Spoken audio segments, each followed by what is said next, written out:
রে বাবা তুই কই গেলি? ব্যাপারটা লয়ে আয় না, একটু খবরটা শোনা। আইতেছি আপা।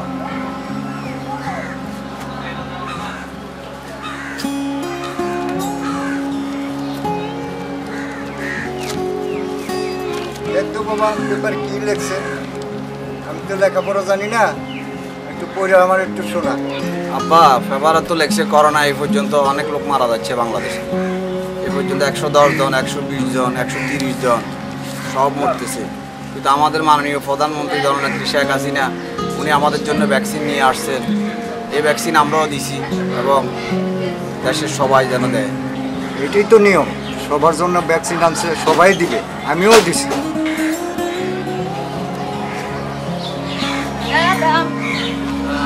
মার্কেটে যেতেছি। আচ্ছা ঠিক আছে, যাও তাড়াতাড়ি এসে বেরো, দিনের অবস্থা ভালো না। নানা ভাই মার্কেটে যাই। যাও, তোরা আমার সাথে থাকিও। আচ্ছা আবার ঠিকঠাক করে আসিও, যাও।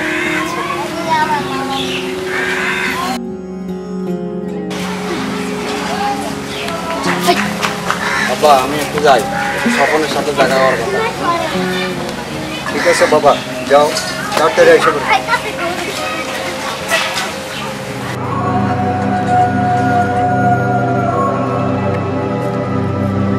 কিরে বুঝলাম না, তোরা কি করস? ইনকাম নাই, চললাম মুখে, আমি নিজে চলবো কেন, তোকে চালাম কেমনি? মক্কেল টক্কেল ধরস না কে তোরা? বস আজকাল মক্কেল টক্কেল পাইতাছি। দেখ বস মক্কেল তো অনেক সুযোগ চিপা চাপাতে চলে না, মক্কেল চালা গাছে মানে সোজা পথে চলে। চলেন গান্দা খুঁজি দিই পাইটি নি।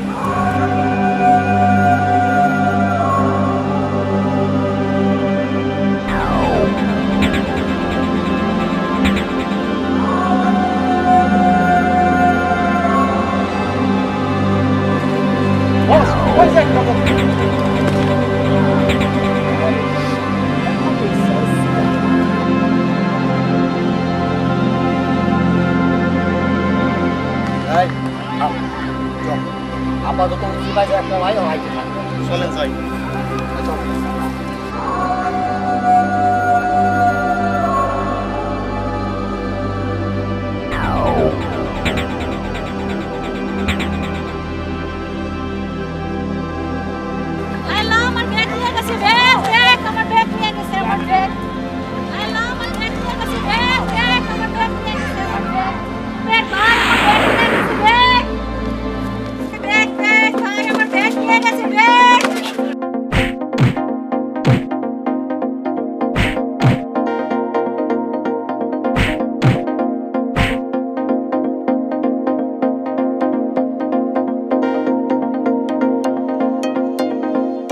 সবকিছু ঠিক আছে তো?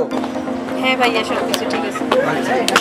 ভাইয়া মার্কেটে যাওয়ার পথে যেহেতু বাধা পড়ে গেছে, এখন আর মার্কেটে যাব না। যদি পারেন আমার বাসায় একটু আপনি পৌঁছে। না না না, আপনার বাসায় আমি যাবো। চলেন, কিছু হবে না। আরে কিছু হবে না তো, চলেন। আচ্ছা এত করে বলছেন যখন তো চলেন।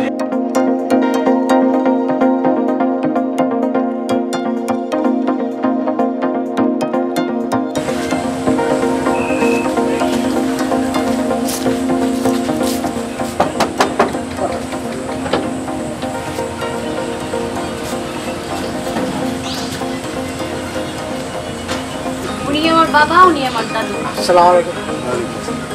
আব্বা মার্কেটে যাওয়ার পথে ছিনতাইকারীরা আমার ব্যাগটা ছিনতাই করে নিয়ে যায়। তারপরে এই ভাইয়াটা আমাকে ছিনতাইকারীর হাত থেকে ব্যাগটা উদ্ধার করে নিয়ে আসে। আচ্ছা তুমি করে দাও।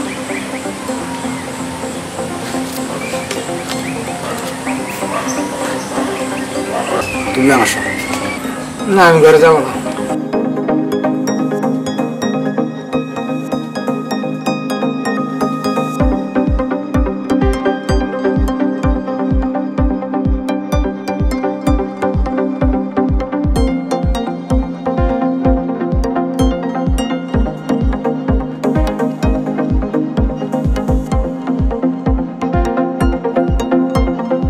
আচ্ছা বাবা তুমি কোথায় থাকো? আমি থাকি ওই হারিসপুরে। কি করো তুমি?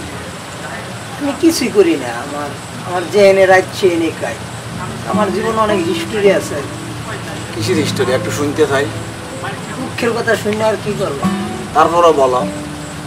আমার 7 বছরের একটা মেয়ে আছে। মেয়েটা তিয়া আমার বউ চলে যায়, চলে যাওয়ানে আরেকজনের কাছে বিয়ে করে। ওই মেয়েটা নিয়ে আমি অনেক দুঃখে কষ্টে আমি জীবনযাপন করতেছি। একই অবস্থা তো আমারও মেয়ের, একই সমস্যা। কি যে বলবো তোমারে, আমার এই মেয়েটা 7 বছরের নাতিটারে রাখি, তার স্বামী আরেক জনকে নিয়ে বিয়ে করে চলে গেছে। এখন সেই অবস্থায় আমি মেয়েটাকে নিয়ে চলে আসছি।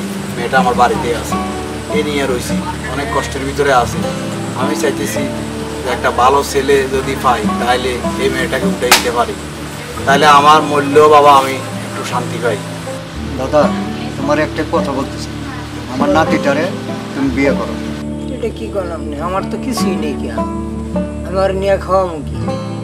এই যে আমার বিশাল সম্পত্তিটা, এটা তুমি চাষবাস করে খাইতে পারবা, তোমার ভাতের অভাব হইবে। বাবা তুমি যদি রাজি থাকো, ফাইনাল আগামী শুক্রবারে ইনশাল্লাহ বিয়ে। আচ্ছা, এটা হইবো না যে ওরা বলে মার্কেটে দেবো, ওগুলো আমি একটু মার্কেটে যাই। আচ্ছা ঠিক আছে, যাও তাহলে ঘুরে আসো। ও ভাই আমি তোমরা যাও।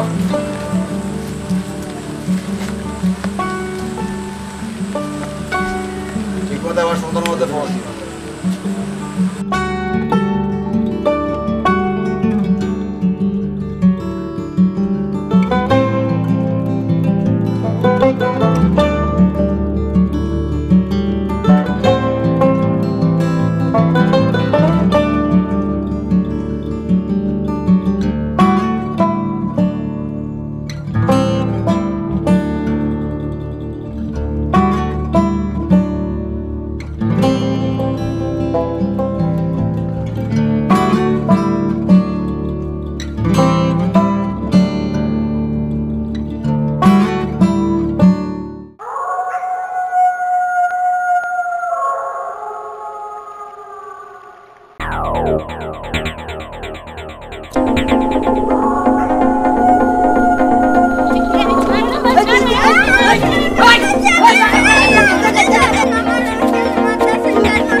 ভাই